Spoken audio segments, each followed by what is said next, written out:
వీక్షకులకు స్వాగతం. నమస్కారం. కూటమి ప్రభుత్వం ఏర్పడిన 19 నెలల తర్వాత, చంద్రబాబు నాయుడు గారు ముఖ్యమంత్రి అయిన తర్వాత జరుగుతున్న సంక్షేమ కార్యక్రమాలు, వస్తున్న అభివృద్ధి కార్యక్రమాలు, తెస్తున్న పరిశ్రమలు, ఉద్యోగ కల్పనలు, అలాగే ఈ 19 మాసాల కాలంలో పార్టీ అధ్యక్షుడిగా, పులివెందుల ఎమ్మెల్యేగా జగన్మోహన్ రెడ్డి పనితీరు, మాటల తీరు ఎలా ఉన్నాయో తెలుసుకునే ప్రయత్నం చేద్దాం. విశ్లేషించడానికి మనతో పాటు ఉన్నారు ప్రముఖ ఆర్థిక, రాజకీయ, సామాజిక విశ్లేషకులు లింగంనేని శివరామప్రసాద్ గారు. వారిని అడిగి మరిన్ని విశేషాలు తెలుసుకుందాం. సార్ నమస్తే. ఈ 19 మాసాల్లో కూటమి ప్రభుత్వం పనితీరు, అలాగే జగన్మోహన్ రెడ్డి వ్యవహారశైలి ఎలా ఉందంటే ఏం చెప్తారు సార్? కూటమి ప్రభుత్వం పనితీరు అంటే ఇప్పుడు ఉన్న ఆర్థిక పరిస్థితుల్లో, ఆ రోజున్న ఆర్థిక పరిస్థితుల్లో చంద్రబాబు నాయుడు గారు అధికారం చేపట్టిన తర్వాత చాలా వరకు సంక్షేమం, అభివృద్ధి రెండు కూడా సమపాళ్ళలో వెళ్తున్నాయి. అంతకుముందు జగన్మోహన్ రెడ్డి గారు ఉన్నప్పుడు ఏంటంటే సంక్షేమం ఒక్కటే దృష్టిలో పెట్టుకుని అభివృద్ధి అనేది అవసరం లేదనే ఉద్దేశంతో ఉన్న దాన్ని ఇప్పుడు వాళ్ళ రెండు జోడుగోడలాగా వెళ్తున్నాయి. అంతవరకు మెచ్చుకోవాలి.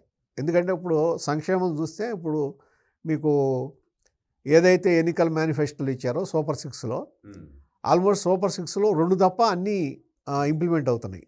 ఏదంటే మీకు రైతు ఇది ఎన్టీఆర్ రైతు భరోసా అది కానీ, అట్లాగే ఈ అమ్మకు తల్లికి వందనం కానీ రెండు కలిపితే దాదాపు 20,000 కోట్లు ఖర్చు అవుతాయి రెండు. అట్లాగే ఈ పెన్షన్ స్కీమ్ చూసుకుంటే 28-30,000 కోట్ల దాకా పెన్షన్స్ కింద అయినాయి. అవును, ఫస్ట్ టైమే.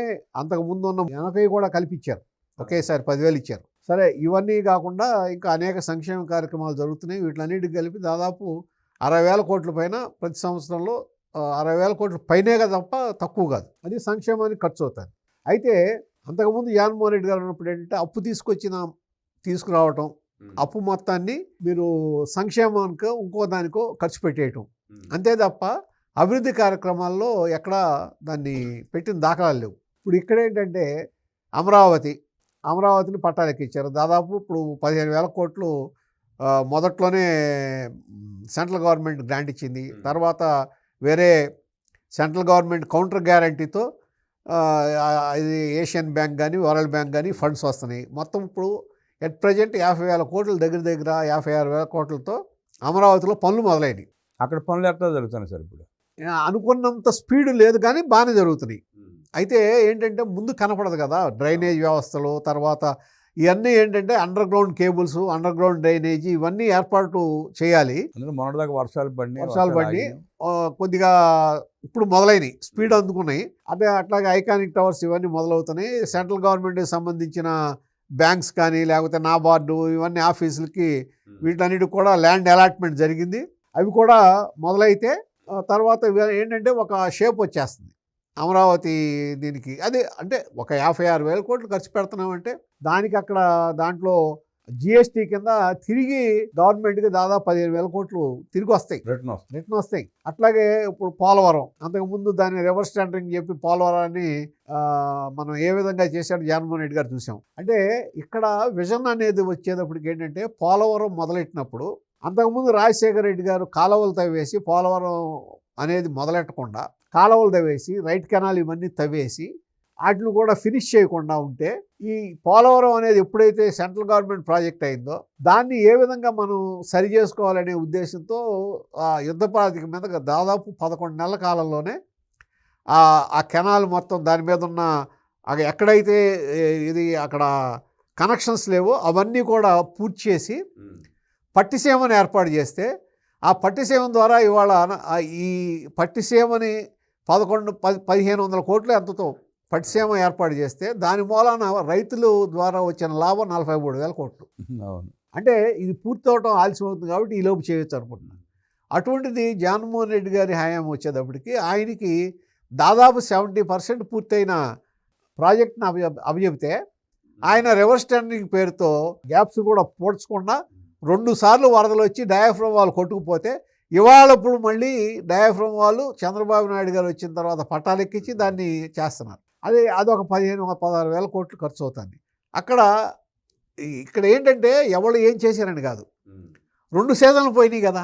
జగన్మోహన్ రెడ్డి గారు ఉన్నప్పుడు రివర్స్ టెండరింగ్ వెళ్లకుండా సెంట్రల్ గవర్నమెంట్ వద్దన్నా, ఆ రోజున జలవనరుల శాఖ మంత్రి కూడా లెటర్ రాసిన మీరు చేయకూడదు, రివర్స్ టెండరింగ్కి వెళ్ళి కాంట్రాక్టర్ని మారిస్తే దీనికి బాధ్యులు ఉండరు, ఎవరు ఏదన్నా తేడా జరిగితే దాని బాధ్యత ఎవరిది, చేయొద్దన్నా కానీ వినకుండా వెళ్ళిన ఫలితం ఏంటంటే ఆ ప్రాజెక్ట్ మొదలుపడింది.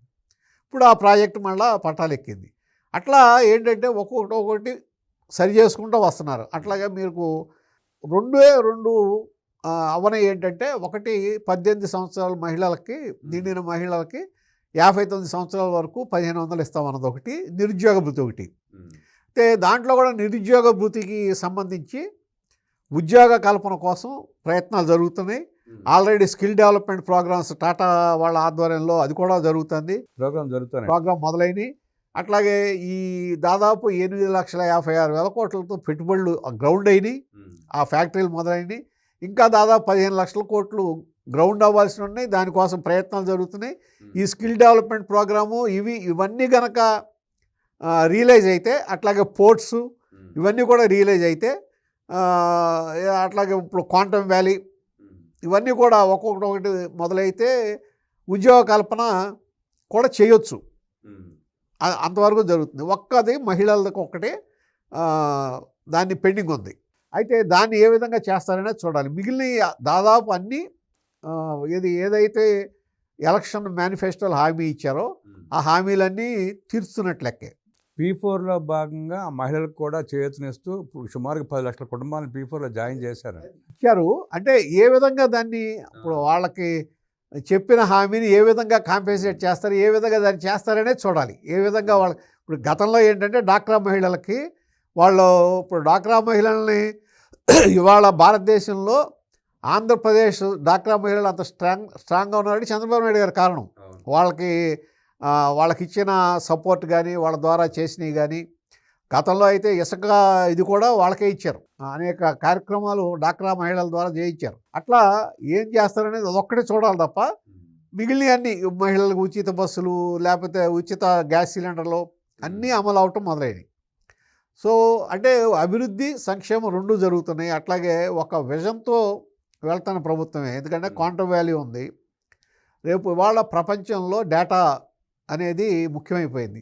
అయితే ఇక్కడ ఈ క్వాంటమ్ వ్యాలీ ఎప్పుడైతే వచ్చిందో అక్కడ క్వాంటమ్ వ్యాలీ అంటే ఏముంది, ఇప్పుడు మనం ఒక 10 నిమిషాల్లో చేసే ఏదన్నా ఒక క్యాల్కులేషన్ కానీ, లేకపోతే దేనికి సంబంధించింది కానీ, లేకపోతే ఒక కెమికల్ రియాక్షన్ సంబంధించింది కానీ, లేదా ఏదైనా సరే ఒక అటువంటి వాటిలన్నింటినీ వితిన్ 1 సెకండ్ సాల్వ్ చేయగలదు. మల్టిపుల్ యాక్షన్స్తో 1 సెకండ్లో మనకి దానికి సొల్యూషన్ తీసుకొచ్చే పరిస్థితి ఉంది.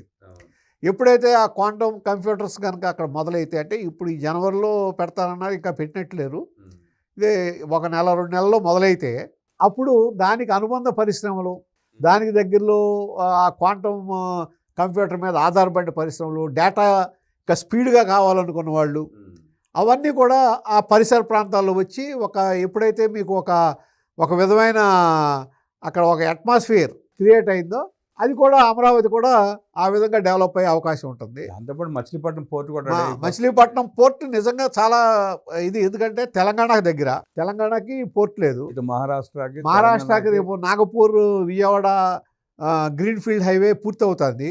ఒక 1 ఇయర్ 1.5 ఇయర్లో పూర్తి అవ్వచ్చు. అప్పుడు బాంబే కన్నా నాగపూర్కి బాంబే కన్నా కూడా మచిలీపట్నం దగ్గర. బాంబే పోర్టు కొద్ది బిజీ పోర్ట్ కాబట్టి ఇక్కడికి మనకు వచ్చే అవకాశాలు ఉంటాయి. దాని మూలన కూడా మనకి ఎప్పుడైతే ఈ ట్రాన్స్పోర్టేషన్ ఇవన్నీ పెరిగినాయో దానికి అనుబంధంగా హోటల్స్ పరిశ్రమలు కానీ అన్నీ మొదలవుతాయి. లాజిస్టిక్స్ డెవలప్ అవుతుంది. దాని మూలన కూడా ఒక మంచి అట్మాస్ఫియర్ క్రియేట్ అవుతుంది. ఉద్యోగ అవకాశాలు పెరుగుతాయి, ఉపాధి అవకాశాలు పెరుగుతాయి. ఇవన్నీ కూడా రావటం ఒకటి. అట్లాగే ఇప్పుడు మీకు ఉత్తరాంధ్ర సంబంధించి ఆర్సిలర్ మెటల్ నెక్స్ట్ మంత్ ఇప్పుడు ఫిబ్రవరి 15 దానికి శంకుస్థాపన చేస్తామంటున్నారు. అది చాలా పెద్ద ఎత్తున ఉద్యోగ కల్పన జరుగుతుంది దాంట్లో. అట్లా కడప స్టీల్ ఫ్యాక్టరీ మొదలవుతుంది అన్నారు. అయితే ఈసారైనా కడప స్టీల్ ఫ్యాక్టరీ పర్ఫెక్ట్గా మొదలవ్వాలని కోరుకుందాం. ఎందుకంటే దానికి ఇప్పుడు 3 సార్లు శంకుస్థాపన చేసినట్టున్నారు. రాజశేఖర రెడ్డి గారు చేశారు, జగన్మోహన్ రెడ్డి గారు కూడా చేశారు, 2 సార్లు చేశారు. కాబట్టి ఇదొకటి. అట్లాగే ఇప్పుడు రాయలసీమకు సంబంధించి రాయలసీమలో చాలా ఫ్యాక్టరీలు వస్తున్నాయి. ఇట్లాగా మనకి ఇప్పుడు ఇవాళ కార్బన్ పాయింట్స్ కోసం కార్బన్ పాయింట్స్ ఇవాళ ఇంపార్టెంట్. ఇవాళ దానికోసం ఇవాళ సోలార్ ఎనర్జీ, తర్వాత ఈ హైడ్రోజన్, ఇది ఇప్పుడు గ్రీన్ హైడ్రోజన్ కాకినాడలో గ్రీన్కో మొదలైంది కదా, గ్రీన్ హైడ్రోజన్ ప్రాజెక్ట్స్ ఇవన్నీ వస్తున్నాయి. దీని మూలాన ఏంటంటే ఇక మనకి పవర్ అనేది అబండెంట్గా ఉంటుంది, ఇబ్బంది లేకుండా పవర్ సప్లై జరుగుతుంది. ఇవన్నీ కూడా ఒకదానికొకటి యాడింగ్ ఫ్యాక్టర్స్తో ఏంటంటే ఒక మంచి అట్మాస్ఫియర్ క్రియేట్ అవుతుంది. కాకపోతే ఇక్కడ ఒక్కటి, అమరావతికి సంబంధించి గవర్నమెంటే కాకుండా ప్రభుత్వమే అన్ని పనులు చేయలేదు ఎప్పుడు కూడా. అక్కడ ఎందుకనో కొన్ని ఇబ్బందులు జరుగుతున్నాయి. ఆ ఇబ్బంది ఏంటంటే రైతులకి ఫిజికల్గా ఫ్లాట్ ఇవ్వాల. ఇంతవరకు ఎవరి ప్లాట్ ఏదనేది ఫిజికల్గా ఇవ్వాల. వాళ్ళకి లాటరీ వేశారు, అలాట్మెంట్ జరిగిపోయినాయి, రిజిస్టర్ జరిగినాయి, అన్నీ అయినాయి, కానీ ఫిజికల్గా వాళ్ళకి ఇవ్వాల. అది కనుక ఇస్తే త్వరగా 2-3 నెలల్లో, ఏదైతే ఈ మన మినిస్టర్ చంద్రశేఖర్ గారు అన్నట్టు 2 నెలల్లో కనుక ఎవరి ప్లాట్లు వాళ్ళకి అప్పచెప్తే వాళ్ళు దాన్ని డెవలప్ చేయడం మొదలెడితే అప్పుడు అమరావతిలో నిజమైన అభివృద్ధి కనపడుతుంది అందరికీ కాళ్ళకి. ప్రైవేట్ కన్స్ట్రక్షన్ కూడా స్టార్ట్ అయిపోతే ఒక ప్రైవేట్ కన్స్ట్రక్షన్ ఎప్పుడైతే మొదలైందో దానికి ఒక షేప్ వచ్చేస్తుంది, స్పీడ్ కూడా ఉంటుంది. గవర్నమెంట్ 10 ప్రాజెక్టులు మొదలెడితే వాళ్ళు 50 బిల్డింగ్లు మొదలెడతారు, ఎవరికాళ్ళకి కావాలి కాబట్టి. యాక్టివిటీస్ పెరుగుతుంది, అప్పుడు ఇంకా పర్ఫెక్ట్గా ఉంటుంది. అది త్వరగా చేయాల్సిన అవసరం ఉంది. అది 6 months టైం పీరియడ్ పెట్టారు, 3 నెలలు అన్నారు. అసలు 6 months కూడా నేను అనుకుంటాం ఎక్కువే. ఎందుకంటే కాన్సన్ట్రేషన్ దాని మీద చేసి, ఈ సర్వేయర్స్ వీళ్ళందరినీ కాన్సన్ట్రేషన్ దాని మీద చేసి ఒక 2 నెలలు కనుక అయిపోతే. అక్కడ చిన్న ప్రాబ్లమ్స్ ఉన్నాయి సార్, రోడ్ సోలర్ ప్లాట్లని, సౌత్ ప్లాట్లని, ఇట్లాంటి కొంచెం ప్రాబ్లమ్స్ ఉన్నాయి. అవి చాలా తక్కువ. అయితే ఏంటంటే మీకు అంతకుముందు లాటరీలు యాక్సెప్ట్ చేసిన వాళ్ళే అందరూ, వాళ్ళకి ఎవరికి వచ్చినాయి అక్కడ అప్పచెప్పేస్తే, ఎవడన్నా ఒకళ్ళిద్దరి ప్రాబ్లమ్స్ ఉన్నాయనుకోండి, దాన్ని ఏదో విధంగా గవర్నమెంట్ సాల్వ్ చేయొచ్చు.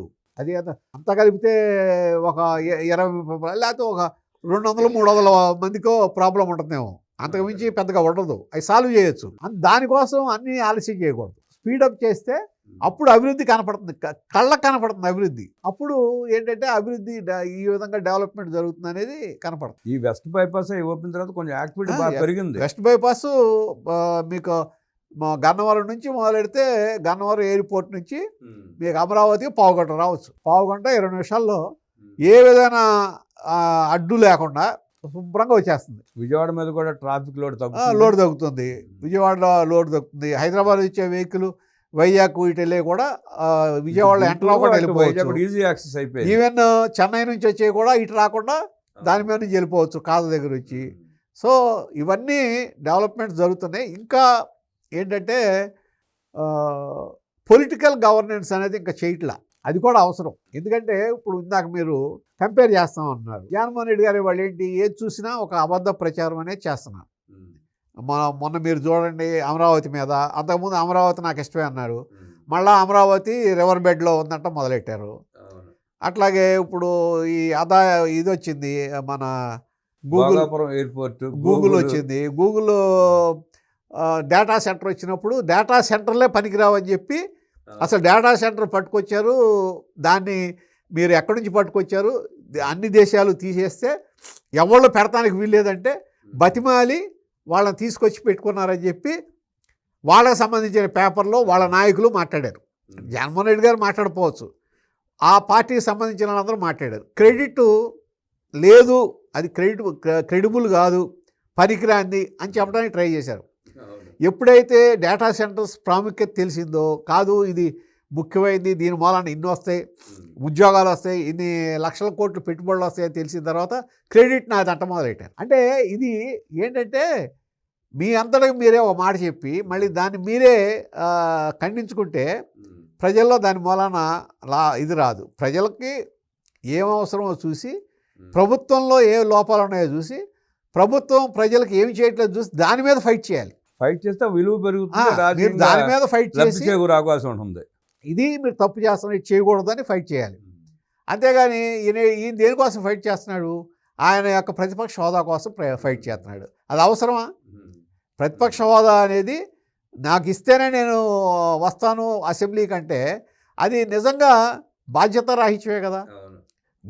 మీకు 11 సీట్లు వచ్చినాయి, మీరు చెప్పేదేంటి నాకు 40% వచ్చింది, మన 40% ప్రజల వాయిస్ని మీరు వినిపించట్లేదు కదా. అదే వెళ్ళి అసెంబ్లీలో వినిపించవచ్చు. వినిపించాలి కదా. మీరు ఇదిగో ఇది చేస్తున్నారు, ఇది కాదు ఇట్లా చేయాలి, లేదు ఈ విధంగా చేస్తే మేము కూడా మద్దతు ఇస్తాం, ఈ విధంగా చేస్తే మేము ఒప్పుకుంటాం అని మీరు చెప్పాలి కదా మీ వాయిస్. అంటే అసెంబ్లీకి వెళ్ళటానికి ఎందుకు భయపడుతున్నాడు అంటారు ఆయన? భయపడతామని కాదు. ఇప్పుడు వీళ్ళు ఏంటంటే ఒక విధమైన రాయలసీమ, అంటే రాయలసీమలో అందరిది కాదు, కొద్దిగా ఈ ఫ్యాక్షన్ టైప్ ఉన్న మెంటాలిటీ ఏంటంటే అవతల వాళ్ళని మనం ఇది మనమే అన్నిటికీ బెస్ట్, తోపులు అనిపించుకోవాలి, మనమే రాజులు అంతేనంటారు. లేదంటే తాను చేసిన అక్రమాలని ఎక్కడ ఎత్తి చూపుతారో, ఎక్కడ ప్రశ్నిస్తారన్న భయంతో వెళ్ళలేకపోతున్నాడు అంటారు. అదే ఉంది, లేకపోయినా ప్రశ్నిస్తారుగా. బయట ప్రశ్నించారు, అసెంబ్లీలో ప్రకటించి రికార్డు అవటం వేరుగా. రికార్డు అయినప్పుడు ఒకవేళ వాళ్ళు ప్రశ్నించారు, అది కాదు తప్పని నేను చెప్పాలి కదా. ఇవాళ ఏదైతే వాళ్ళ లడ్డు గురించి మాడుతున్నారు, ఇది అసెంబ్లీలో చెప్పమానండి, చెప్తే రికార్డ్స్ బయటకు వస్తాయి. మీరు రికార్డ్స్ తీయించండి, రికార్డ్స్ తీసి మాట్లాడండి, అప్పుడు అన్ని వాస్తవాలని ఒప్పుకోవాల్సి వస్తుంది కదా. అందుకే భయపడట్లేదా అని. అది వాళ్ళ మనుషులు కౌన్సిల్లో వెళ్తున్నారుగా, అక్కడ వెళ్ళి వాళ్ళు మాట్లాడేది కౌన్సిల్లో అయినా బయట తెస్తారు. అప్పుడు గందరగోళం చేసి బయటకు వస్తున్నారు. జగన్మోహన్ అంటే డైరెక్ట్గా ఫేస్ చేయటం వేరు, మిగతా వాళ్ళు ఫేస్ చేయటం వేరు. అంటే నాకు హోదా ఇస్తే రావటం అనేది ఒక విధంగా చెప్పాలంటే అది రాజకీయ నాయకుడి లక్షణం కాదు. అంటే సరైన రాజకీయ నాయకుడి లక్షణం అది మాత్రం కాదు. మన గతంలో చూసాం, ఏ హోదా లేకుండా పుచ్చలపల్లి సుందరయ్య గారు, లేకపోతే గౌతు లచ్చన్న గారు, అట్లాగే తెనేడు, వీళ్ళు మాట్లాడతాయంటే ముఖ్యమంత్రులు జాగ్రత్తగా వినేవాళ్ళు. ఎందుకంటే ఏమి రైజ్ చేస్తారో, ఎక్కడి నుంచి ఏ పాయింట్ తీసుకొస్తారో, ఏ ఇది తీసుకొచ్చి చేస్తారో అని జాగ్రత్తగా విని వాళ్ళ సూచనలు పాటించి ఎక్కడన్నా తప్పులుంటే సరి చేసుకునేవాళ్ళు. ఇప్పుడు ఎవరైనా తప్పులు చేయడానికి అతీతులు కాదు, తప్పు చేయొచ్చు. ప్రతిపక్షం ఉంది, ప్రభుత్వం తప్పులు సరి చేయటానికి, అంతేగాని తప్పుడు ప్రచారం చేయడానికి కాదు. మీరేం చేస్తున్నారంటే ఈ రెండో విధానం తీసుకుంటున్నారు. ఎంతసేపు మనం నెగిటివ్గా మాట్లాడేసి అప్పటికప్పుడు తాత్కాలికంగా ఏదో ఒక ప్రయోజనం పొందడం తప్ప, ఆ తాత్కాలిక ప్రయోజనం ఎంతసేపు 24 గంటలు ఉంటుంది, లేకపోతే 48 గంటలు ఉంటుంది, తర్వాత కౌంటర్ అటాక్ మొదలెడితే పోతుంది. జరిగిన తప్పులు సమీక్షించుకోకుండానంటే వాళ్ళు ఎంతసేపు రప్ప అంటాం, ఇష్టానుసారం మాట్లాడటం, అబద్ధాలు చెప్పటం, ఇవన్నీ ప్రజల్లో చిరాకు పుట్టేలా చేయట్లా ఉంటుంది. డెఫినెట్గా ఇప్పుడు వాళ్ళు ఏమనుకుంటున్నారంటే 40%, గతంలో 2019లో తెలుగుదేశానికి కూడా 40% ఉన్నాయి. ఉన్నప్పుడు మీరు 40% అని చెప్పి మీకు ఉన్నదంతా 40% అని ఎగతాళి చేశారు. ఇప్పుడు కూటమికి 56% వచ్చింది. అంటే మీకు కూటమికి 16% తేడా ఉంది. ఇవాళ మీరు లెక్కేసుకుంటే సరే, మీ 40% మీకు ఉందే, మిగిలిన 40% ఇటుంటే 40 జనసేన ఇవి కలిపితే ఒక 46-47% అనుకోండి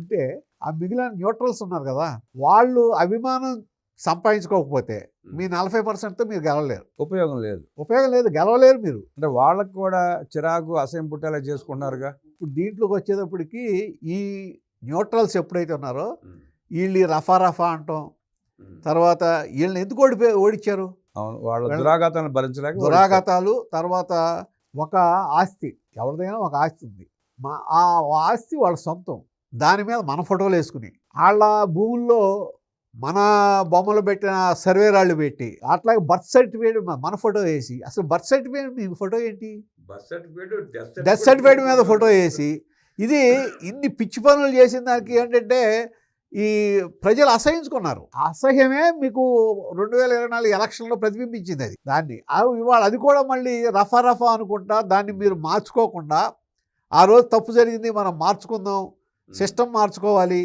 మళ్ళీ కరెక్ట్గా మనం వెళ్ళాలి అని అనుకోకుండా అదే విధానం కంటిన్యూ చేస్తే రిజల్ట్స్లో కూడా పెద్ద తేడా ఉండదు. మీకు ఎవరో రారు మీ దగ్గరికి. అప్పుడు న్యూట్రల్ పర్సన్స్ మిమ్మల్ని సపోర్ట్ చేయరు.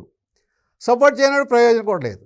తిరుపతి లడ్డు కల్తీ చూసుకున్నా, లిక్కర్ స్కామ్ చూసుకున్నా, వాటిని ఏదో పెద్దగా వాటిని ప్రస్తావించకుండా అదేదో మా హక్కు అన్నట్టుగా మాట్లాడుతూ ఉన్నాడు జగన్ రెడ్డి.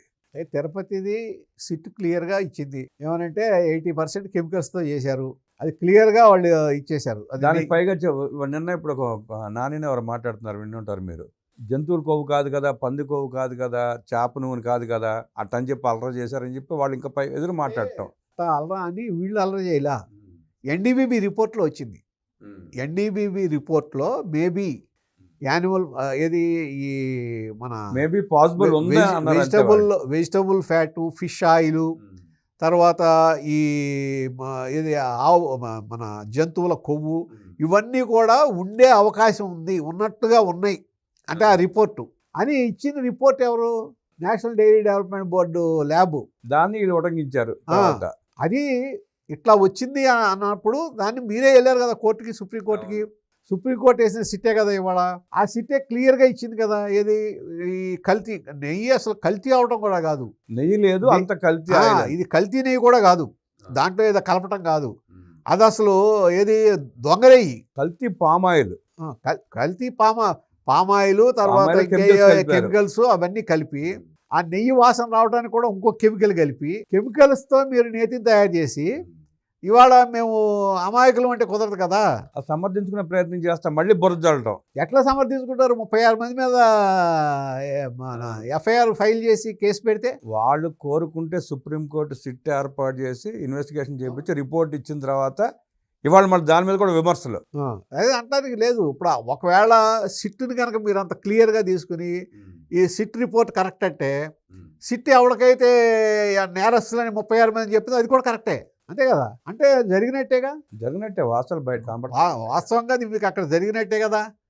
కాబట్టి అంటే ఇదేంటంటే ఒకసారి కౌంటర్ అటాక్ చేద్దామని చెప్పి వాళ్ళు అనాలోచితంగా తర్వాత ఏం జరుగుతుంది అని చూసుకోకుండా అప్పటికప్పుడు షార్ట్ టర్మ్ ఏది బెనిఫిట్ కోసం ట్రై చేసి లాంగ్ టర్మ్గా నష్టపోతున్నారు వాళ్ళ సోషల్ మీడియా అలాగుంది, వాళ్ళ నాయకుల ప్రవర్తన అలాగుంది.